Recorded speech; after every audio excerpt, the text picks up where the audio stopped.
He died November 13th, 1947. Each inch of this 7-acre tract of land could hold history underneath. Number will then be uploaded into a system that will allow them to produce a map. Toby Smith is an expert on the difficult terrain that hides a cemetery. Contains the remains of enslaved, free people, and folks who lived in modern times. Many of the possibly 300 buried at the McLeod Plantation historical site were slaves, many probably children. Some reminders of lifetimes past etched in stone. We saw Reverend Brown, we saw Mr. Brisbane, we saw Mr. Monroe, and we saw Mr. William Dawson. Unfortunately, many of the remains do not have a definitive marker. The lack of a headstone is a constant challenge. But for those with a headstone, like William Dawson, a World War II veteran, his legacy and that of his ancestors traces back to Civil War heroics.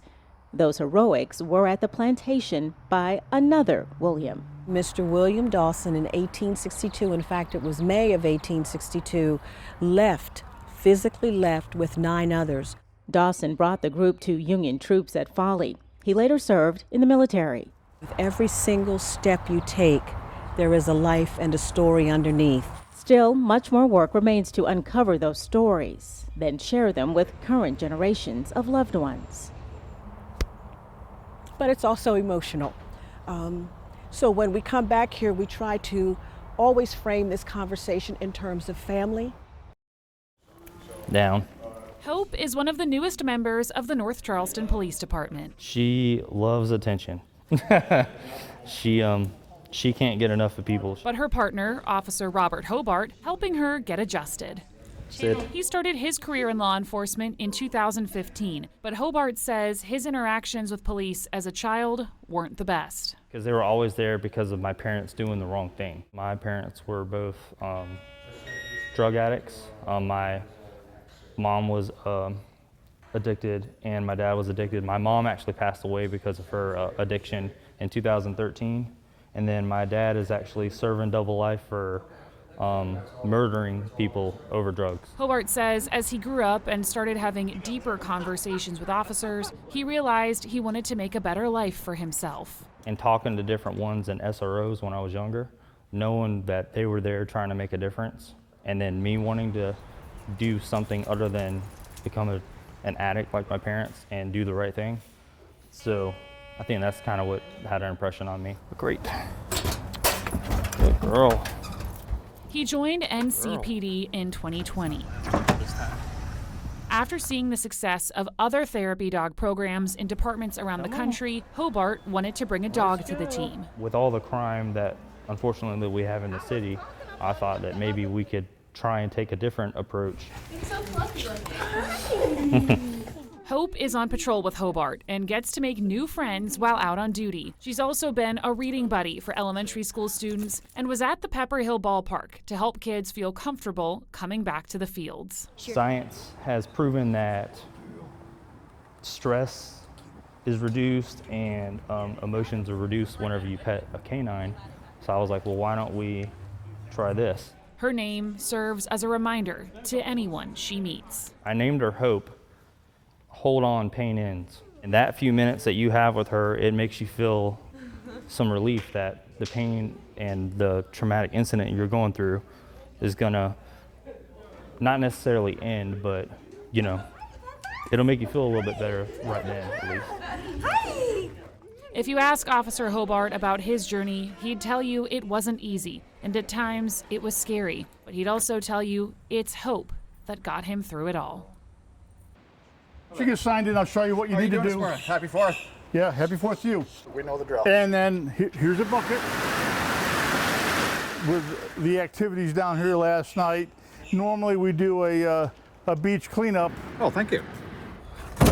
We care about the environment. Getting any kind of litter out of the environment is important.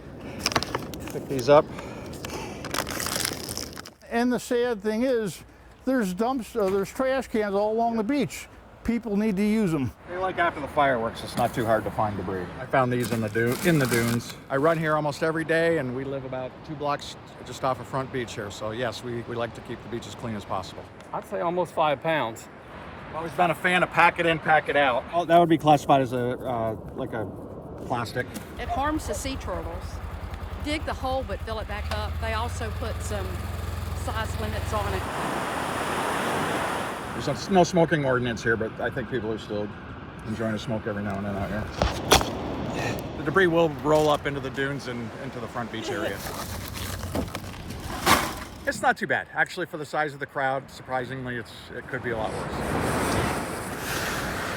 Just disappointing that this is everybody's beach, and I'd like to keep it as beautiful as it is. It's a responsibility for us to remember them. They sacrificed their lives so we could be better, but also it's changed a lot of how the fire service operates across the world. Lord God, as we gather tonight, honoring and remembering these heroes that gave the ultimate sacrifice. It's hard to measure it, but I know that 15 years ago I was much different when I was standing at the pump panel, lost and confused, about 40 feet to my right, looking at the building collapse, wondering what I was supposed to do to where I am today with the rest of our department. It's a major change mentally, physically, emotionally. Of that example of the sacrifice that you've made, in addition, of course, to the sacrifice of your loved ones. June 18th, 2007, Captain Mike Binke, Captain Billy Hutchinson, Captain Louis Mulkey, Engineer Mark Kelsey, Engineer Brad Beatty, Assistant Engineer Michael French, Firefighter Earl Drayton, Firefighter Brandon Thompson, and Firefighter Melvin Champagne.